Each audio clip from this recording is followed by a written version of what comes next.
Hi, I'm Dr. Jeffrey Antimarino from Bellissimo Plastic Surgery and Medi Spa.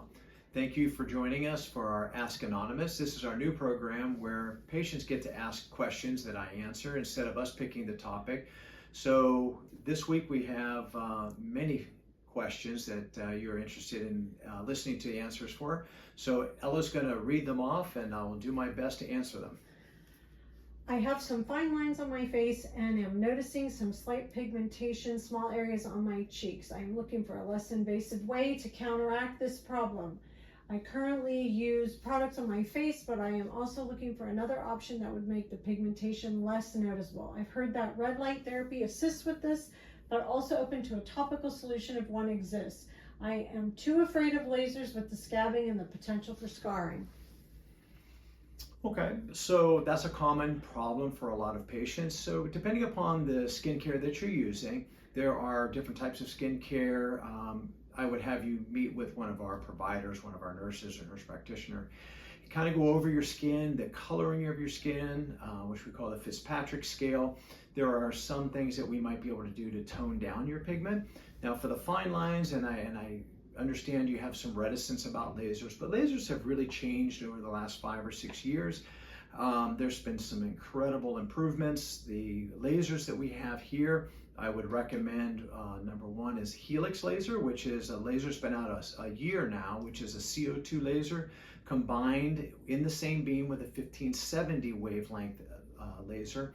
And what that does is the CO2 laser would resurface your skin. It would help take care of those fine lines. Also, some of the pigments that we develop through sun damage and more superficial coloration, that would definitely treat that. The 1570 will help shrink wrap the skin, also treating those fine lines. If there is still deeper pigment, then I would use our chrome laser, which really highlights and targets pigments in the skin, browns, blacks, and reds, to really do those finishing touches. Now, depending upon your skin tone, we can start treating you with hydroquinone prior to that. That would help decrease any kind of risk for hyperpigmentation after a laser. But both of those lasers have very little risk of scarring afterwards. And the nice thing about lasers, you can treat them in multiple sessions, so you don't really have to hit it all at once. So you can be rather conservative at the beginning and then see how your skin reacts. So my best advice to you would be to see your plastic surgeon and really talk about the lasers that they have and what your risk would be. But really going after the lines and the pigments today, those are terrific options for you. Next question, what is the best way to treat, control, and prevent rosacea? Ooh, that's a tough one. Rosacea is very common. So preventing rosacea, I don't know that if anybody has a prevention for it because there's really no cure for it. But what we found here is the combination of our skin wave, which is sort of like a hydrofacial, alternating that with a naturopeel, which is one of the treatments we use with our chrome laser. And treating it back and forth with those, we've really kept the rosacea under good control and clears up a lot of the little telangiectasias associated with rosacea, and that's the little fine capillaries. So that's what we've been using. Our patients have been very satisfied with that regimen. Is it possible for front and back liposuction? Does that include the side?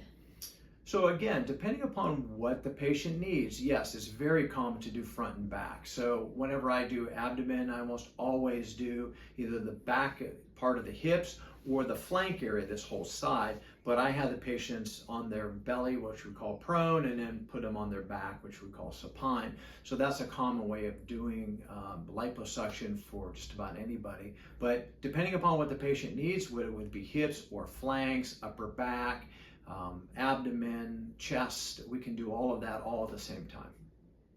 Can anything be done if I'm an older person, female, that used fillers years ago that might now be causing problems with the look of my face? Yeah, again, there are options. So what we found out over the years is the fillers, again, like I was talking about before with lasers, fillers have come a long way over the last 5 to 6 years. So now there's fillers out that are much more dynamic. They're not so static where when you put them in, it really feels solid in your face. Now they move with your expressions. So there are the old style dermal fillers that we always thought would dissolve in about 9 months to a year, and sometimes there's still some residual. So again, depending upon where you're still having pockets, sometimes we can kind of resolve that by injecting a hyaluronidase, which will dissolve that product. If it's a hyaluronic acid based dermal filler, we can dissolve the residual and then kind of start over. The one thing you don't want to do is just stack new dermal filler on top of old dermal filler. And so we've learned that over the last few years is very important to kind of sort of start with a clean slate. But I would talk to your plastic surgeon and really talk about, options for you. But just so you know, there are options to help you kind of get back to that look that you want. What's the best and what do you recommend between Botox, Xeomin, and Dysport? Well, we have in our office all three of those, plus we have Daxxify, and we like all of those products. So we don't really recommend one that's better than the other. They're all pretty much very similar in their chemical makeup. So it's almost like some patients do better with Tylenol versus ibuprofen. Some people do better with Motrin, ibuprofen, Advil, Aleve. They're all the same kind of chemical or medication. Some people just do better. So we find is some patients do really well with Botox. Some people don't, and it seems Dysport works better for them. Daxxify has come on the scene, and we use a lot of Daxxify over the last year and a half. So I think what we usually do is have the patient talk to our providers, what they've used in the past. If you're a first timer, a lot of patients are starting with Dysport now, but I think all of them are excellent products, and so I think there's not a wrong choice. We just have to sort of see what works for you. I have some surgery scars. What helps with this? Well, it's hard to know how to answer that, so I'm going to answer that generally. So sometimes with any type of scar, surgical scars, trauma scars, the best time to intervene with scars is within the first year. And so scars go through a complete process of healing. So when patients ask me, how long does it take to heal? That's about a year, sometimes a year and a half process, but there are stages. In the first 2 months, that's when your scars are really just your body's adding scar tissue to that area.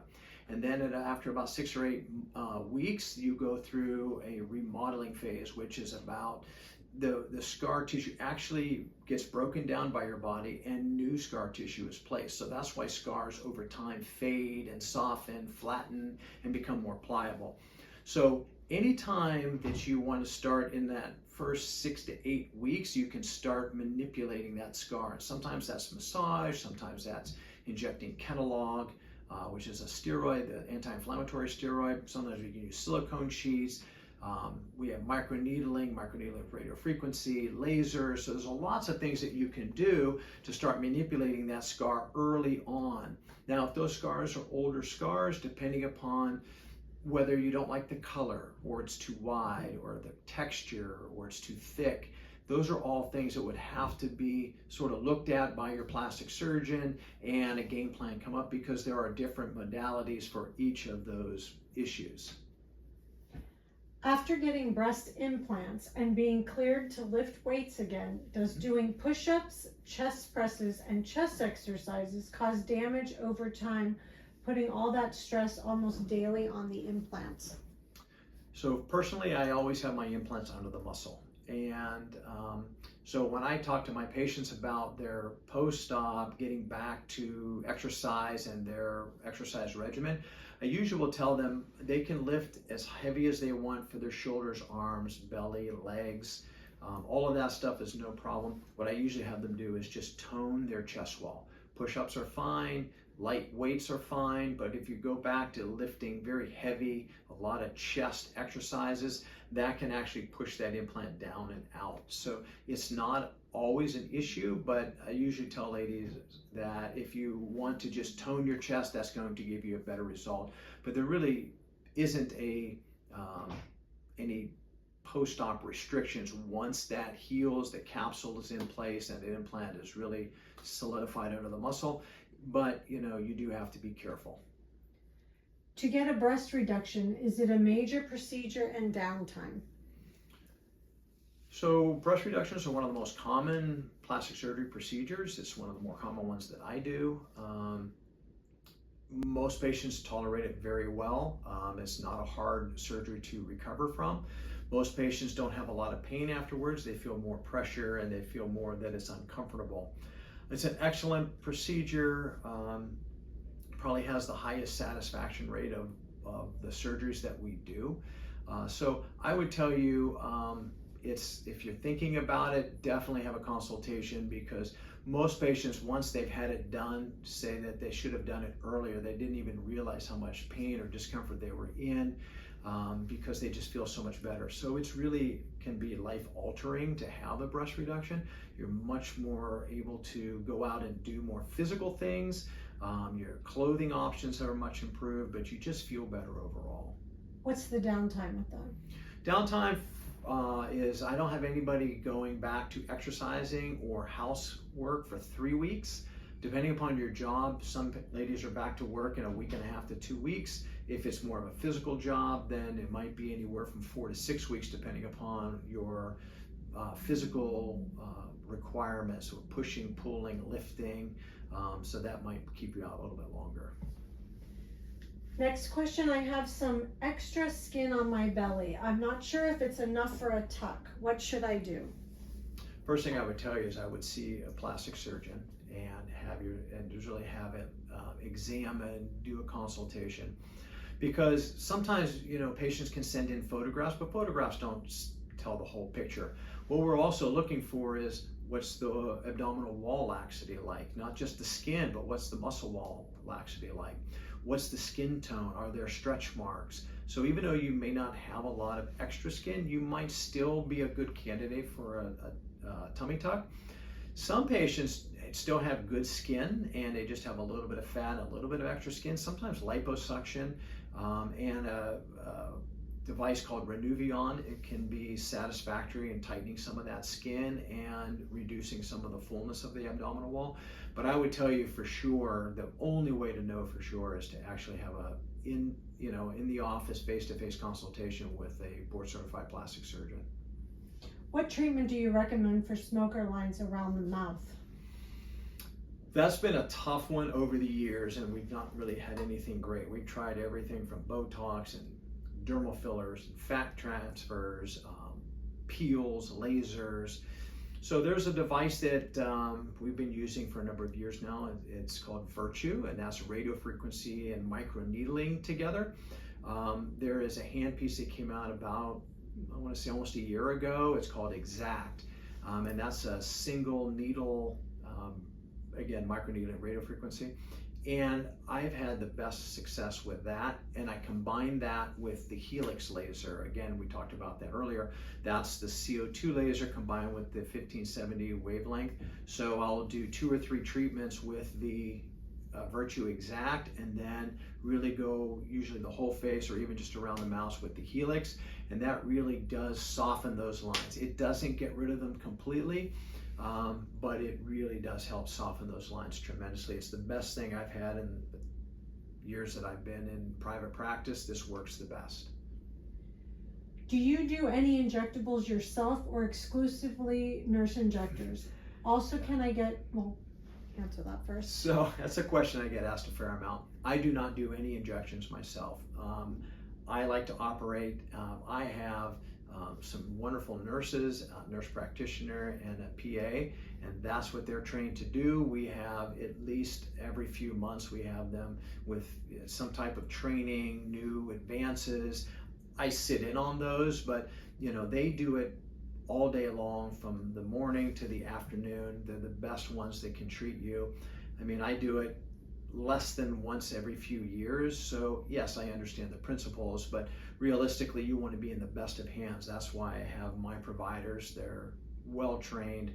They're very comfortable with it. So I think for all of my patients, surgery, absolutely. I'm happy to treat you in any way that we decide is the best game plan for you. But for the same reason, the best game plan for you in my practice is to see one of my providers for dermal fillers and neurotoxins. Can I get breast implants after radiation from breast cancer surgery? Possibly. So depending upon how much fibrosis or scarring your breasts and the skin, the tissue that's after that mastectomy or lumpectomy, depending upon how much that tissue is tightened up, you may or may not be a good candidate for a breast implant. So, and again, you could be, and I would just see a board certified plastic surgeon who does a lot of breast reconstruction to have that tissue evaluated. So it's not uncommon that I do put in either a tissue expander or direct implant after radiation, but it really depends on how your tissue has responded and how far out. So a lot of times when I'm doing a breast reconstruction, at the time of the mastectomy, I usually have in a tissue expander, then later on switch that to an implant. If the lady has had radiation, I might wait a whole year after the radiation is completed to let that tissue soften and heal about as much as it's going to. So again, that's something that you're going to have to be assessed in an office setting, face to face. The last piece to her question is, do you do mini facelifts? So mini facelifts, again, depending upon what you mean by that, there's a lot of sort of misconception. Some people talk about a mini facelift where it's just part of a facelift. So that might just be the front part. It could be just the neck. Some colleagues refer to that as a neck lift or an anterior front facelift. So depending upon what the patient needs is really the best answer. So patients that really only have a little bit of laxity in the neck, but the mid face is still youthful and not really much aging symptoms there, yes, you're a candidate for a lower facelift, a neck lift, a mini facelift, if that's what you want to call it. I have some patients that have very little aging of the neck and it's mostly in the cheeks. So an anterior or a mini facelift there is also a candidate. However, depending upon the balance, some patients will come in, they're usually in their mid to late 50s or older, they're wanting just a mini facelift. And realistically, if you fix the neck, this still has some aging up here, it really throws things out of balance. So it really just depends on what you need to put your face back into balance, is how I explain it to patients. So yes, I do them on occasion when it's appropriate, but more commonly it would be a full facelift. Is there any way to get a mommy makeover covered under medical insurance? Not that I'm aware of. So insurance companies are very specific on what they would cover. Now, if a part of your mommy makeover is a breast reduction, then yes, that part could be covered by insurance. If the abdominal part is only a paniculectomy and not a tummy tuck, then that part could be covered by your insurance. But the true typical mommy makeover is usually, a cosmetic breast procedure with a cosmetic abdominal procedure. But again, the nuances could be if you needed a reduction and or a paniculectomy, those could possibly be covered, but we'd have to get a pre-operative evaluation and authorization from your insurance company. Are there any procedures that can be done without anesthesia but with some form of pain blocking? Yes, there are, depending upon what we're talking about. Again, it's kind of a general question. There are certain procedures that I do with just under local anesthesia, and a lot of my colleagues do the same thing. Sometimes we can do things under Pronox, which is a combination of nitrous gas and oxygen. You may have heard me talk about my Lipo AI device, where I do laser lipo in my procedure room in the office. Then we'll use a dose of Xanax and some Pronox, and patients can go by, can get by with that. There are some providers that are using nerve blocks for dermal fillers. So yes, it's possible to do things under nerve block and not under general anesthesia. Sometimes there's other types, IV sedation, oral sedation, or even just like I said, Pronox, that is also very acceptable. Can I have a neck lift without having a facelift? Again, if it's only your neck that is showing signs of aging, and that's usually in a younger age group, sometimes in your 40s, yes, that is possible to do just the neck, where the incisions would be along the lower part of your ear, up around the back of your ear and into the hairline. So possible, it just depends on what your mid-face, this area here is also doing. Again, I think that's something that you would really sit down with consultation with a board-certified plastic surgeon and go over. What is your favorite procedure to do and why? Ooh, that's hard to say. I love to do breast work and abdominal work, Mommy Makeovers, tummy tucks, augmentations, lifts. I really enjoy doing that. I enjoy facelifts, eyelid surgeries. So it's hard to say which one would be my favorite. I like the variety so that it's not just one thing over and over again. But so it's hard to say. And I've really, in the last couple of years, really grown to like Lipo AI in my office. I enjoy the once a month, a Friday that I'm doing that in my office. It's wonderful, they're fun to do. And so I haven't found one that I like really just more than the others. How much is a mini liposuction procedure and breast lift? So how I would answer that and recommend to you is that I would have you see a board certified plastic surgeon. I'm not sure what mini liposuction is. It might just be a small area that you're referring to, but if you were coming to see me, I would meet with you face to face. Listen to what's bothering you. I would do a full exam on you. Again, talk about what I was talking about before, the tissue tone, do some measurements, do measurements on your breast. And then after that, whatever we decided would be the best option for you, you would meet with my patient care coordinator, Tony, to go over prices. She'll give you a full breakdown, and then also payment options. I was wondering if you could fill me in on the effects or benefits of liposuction on hidradenitis. Yeah, unfortunately, if you have hidradenitis suppurativa, that is not uncommon. So I always have patients in my practice that I'm treating for that. There's no long-term cure for that. It just flares. It's very frustrating for the patient. So liposuction really isn't a part of that treatment plan.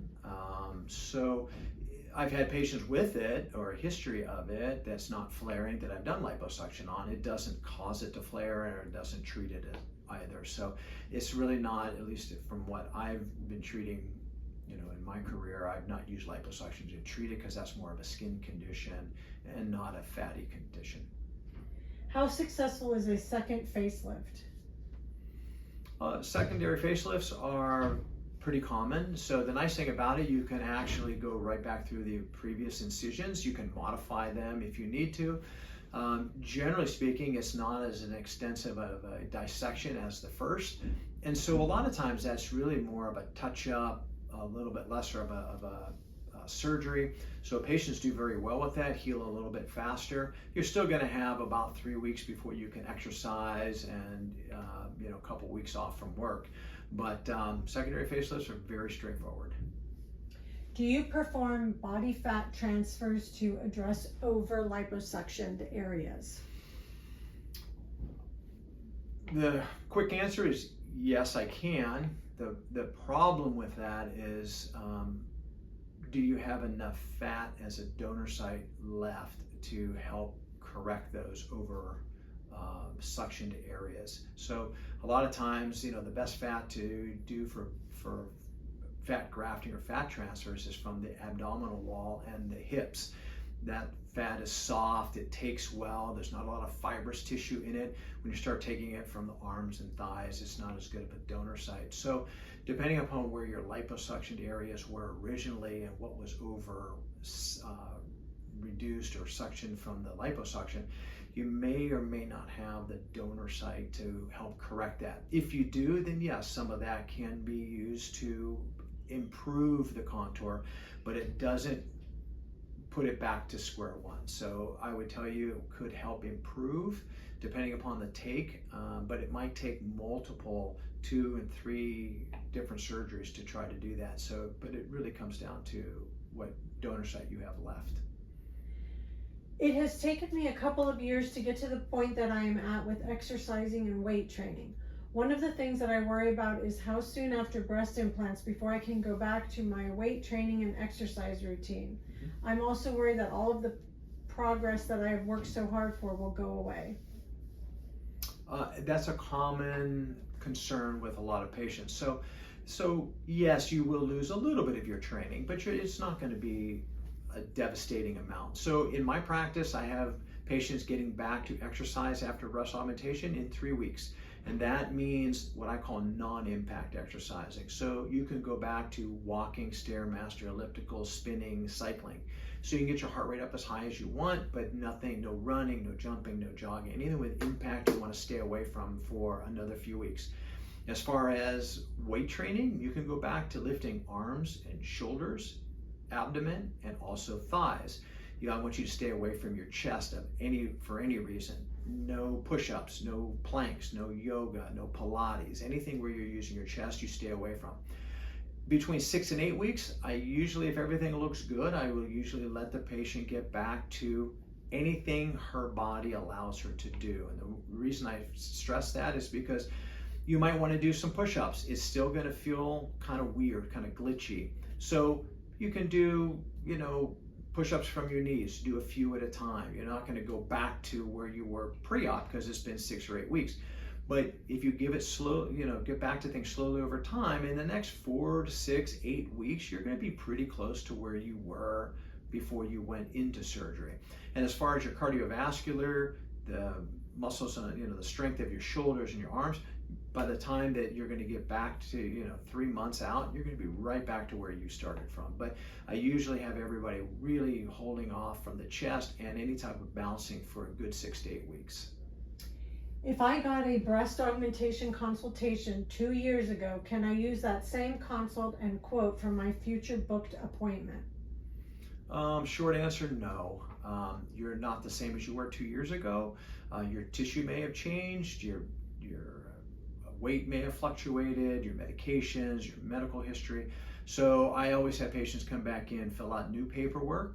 Let's go over that. Let's re-examine you, and make sure everything is the same or what's changed. You may not have needed some type of a lift. You might need one now. So a lot of things can change in 2 years. So I would say you have to kind of understand that. Now, as far as the quote, that's probably going to change a little as well, because remember, it's not just the surgeon's fee, the implant fee, the surgery center or hospital fee, the anesthesiology fee. A lot of that can change in 2 years.